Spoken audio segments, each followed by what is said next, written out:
Hi everyone, welcome to week 6 of Writing 111. I just got back from a national conference in Chicago where I presented my research to college composition teachers from across the country. I'm feeling really energized about the learning experience that I had and also exhausted from jet lag. I bet you are also exhausted from working on your final draft of your personal narrative essay. That is due today. And I'd like to remind you that before you submit, you should make sure that you read the assignment again, and notably make sure that you include your reflection. This helps me to know what other kinds of plans you might have for this narrative. You might have been finishing up your last draft and realized that you forgot something important. This is your place to do that. You have a place to reflect on what you might have done differently and to tell me how you think you met these learning objectives. I'm very excited to read your personal narratives, and I hope that you all remember to submit them by tonight.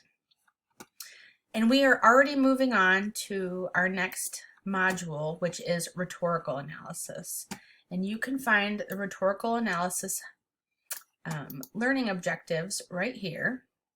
We're going to summarize, compare, and evaluate multimodal texts through the lens of rhetorical devices and rhetorical moves. And we'll talk more about what that means in class. As before, we will critique and evaluate model texts. We will adapt our voice, tone, and level of formality, apply stylistic features of writing, and write a rhetorical analysis through multiple drafts, and frame an analysis to a particular audience. This week, you will also read the following media. I would like for you to read this before class on Wednesday because it will drive our conversation.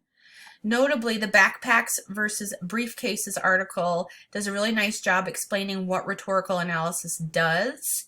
And this petition to change the name of Suicide Peak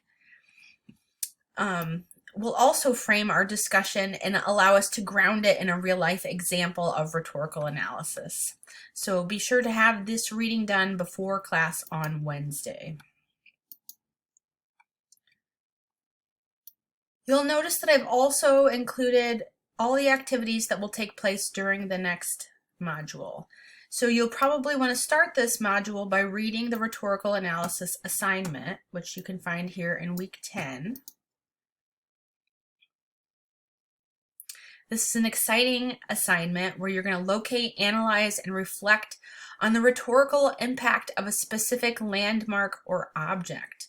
We'll talk a lot more about it in class, but you might be thinking about landmarks that might be interesting to you to dig into in this assignment.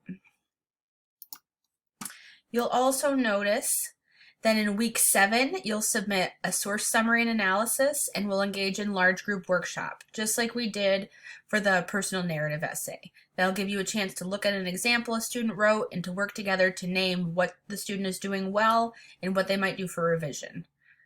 In week 8, you'll do another source summary and analysis, and we'll engage in the small group workshop.